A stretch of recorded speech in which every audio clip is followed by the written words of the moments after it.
Hi everyone, it's Clint. Welcome to Sweetcast. I want to talk about serialized storytelling and why comics are the best. I was actually watching a video. I've been looking at videos a little bit lately on how to get into comics because I'm curious if you're a regular Joe and you want to get into comics for the first time, what are you going to do? You might Google it. I think that's a pretty regular response from a normal person.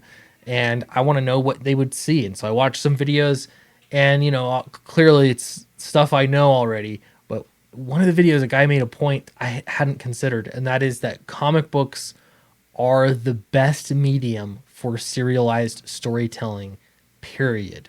There is no medium that is better for long serialized stories.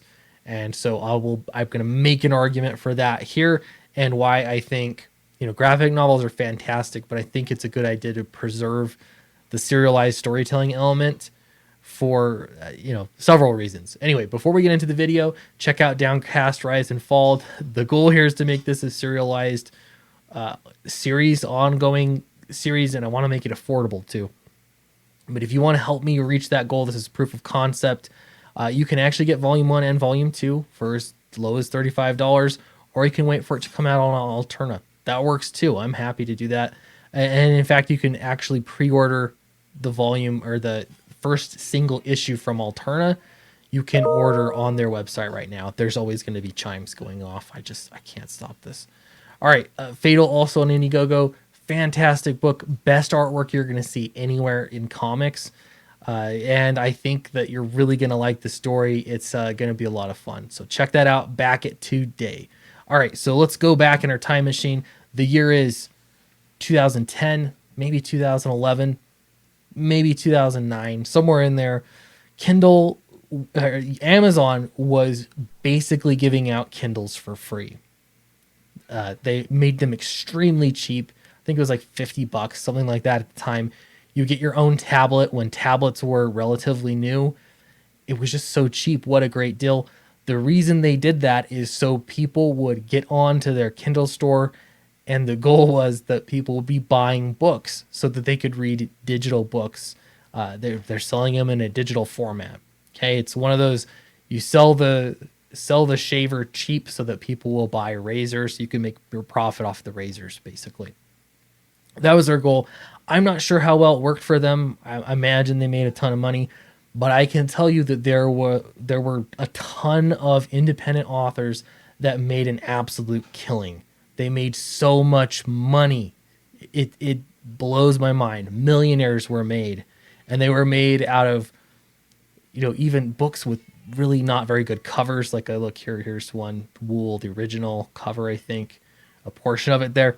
It's just, nothing to write home about, but it did so well. And that's because there were so many people that were, they bought the tablet, they were going to get into reading books, but they didn't want to pay the same prices that they were paying for, books, paperback books. They didn't want to be paying $15 or more for a book, for a digital book. So they were getting free books, or they were getting 99-cent books.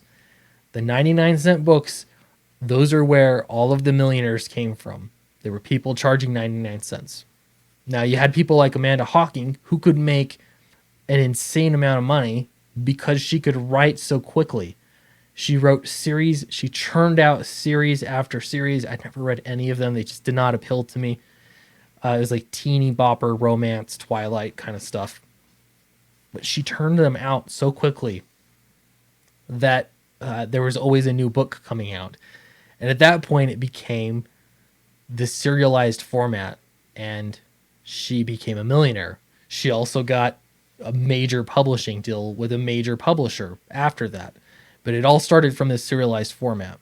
Now, most people aren't as fast at writing novels. I mean, it took me a year. I wrote 2 novels. My fastest one I wrote in a year, and that was intensive writing mostly every day of the year. I was really committed to doing it. And it took me that long to put the book out. It's so hard to do a series in a short period of time. So if we're looking at this case study, this is Wool by Hugh Howey. And he serialized this story by basically publishing it a few chapters at a time. That way he could sell it for 99 cents. The price point could be low enough for people to buy it. They would buy again and again because he always had something new coming out. It wasn't, it was pretty frequently the book was being released.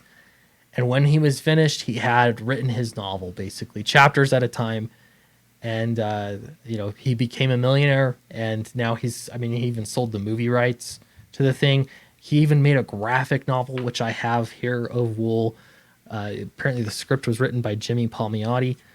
And it was fine, it was okay. But a strange format. Anyway, so my point here, on one end of the format, one end of the spectrum of media, you have writing. Words are extremely cheap to produce. You just have to put the time in to write them. That's what it comes down to. You write the words. Once those words are written, you can publish it, but it generally takes you a long time. And in that format, people are expecting an awful lot of words for their money. For 99 cents, many people were selling entire novels. I sold mine out 99 cents. I spent a year writing the thing.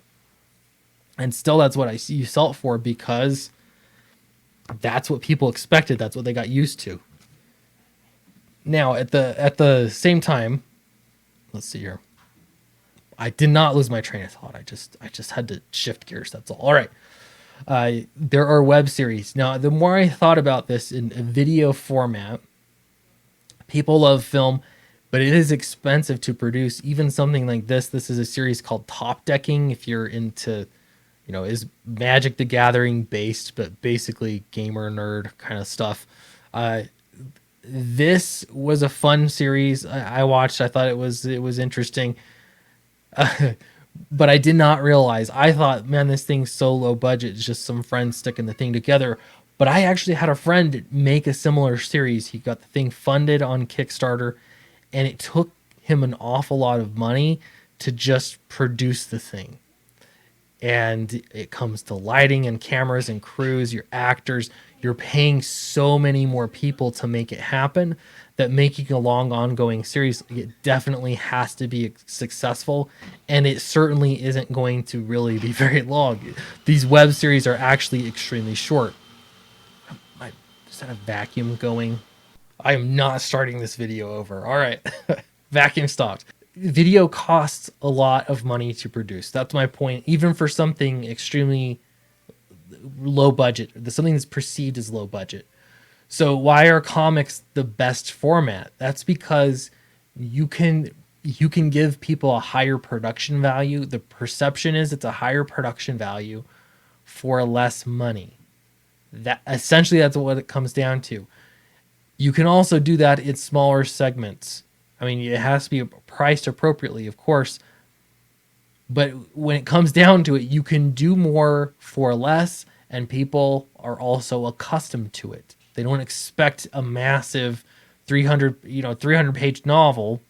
In the world of literature, if you're writing prose, that's what's expected. People want 300 pages, and they don't want to pay very much for it. When it comes to comic book art, it's art. There's also the fact that it's collectible. So I think that this can't be understated. This is why the medium is so special. It's what makes it. It's what gives you the ability to do this. People can also conveniently go back and look at prior issues. There's a lot that you can do with comics that make the serialized format ideal. So, with all this said and done, in crowdfunding, crowdfunding is great for comics, but it does make things difficult in that making an ongoing series, you're basically releasing it in bigger chunks. I'm not sure that I have the answers to all these questions. That's the problem. I have all these questions. My point is, though, that I think that serialized storytelling in comics should continue to be a thing, because that's where it shines. That's where it has a proven track record of people buying. Even if they're buying the trade later, it's still a serialized storytelling format. And that's what they're getting. That's the way that chapters are written, as page turners. So you want to keep reading the next issue, find out what happens next. And that'll read a certain way. Graphic novels are fantastic. I think they're a great medium. But serialized storytelling really ought to continue. That's my point. Anyway, I hope this was informative and educational. Let me know if I forgot anything. What makes the medium of comics the best for serialized storytelling? Don't forget to back Downcast. This is my attempt, a proof of concept of how to make serialized storytelling work. And if this works, I'll do more. I'll do another series. I'd love to do an ongoing series that makes sense to readers. It's affordable enough to readers that it makes sense. It's sustainable, but also you can keep the series going and of course do some really great storytelling. Fatal is on Indiegogo right now. This is it's one of those. It's an important landmark in comics. I'll say that. Just outstanding artwork, and I think you're just gonna love it. So thank you for your support, and I'll see you in the next video.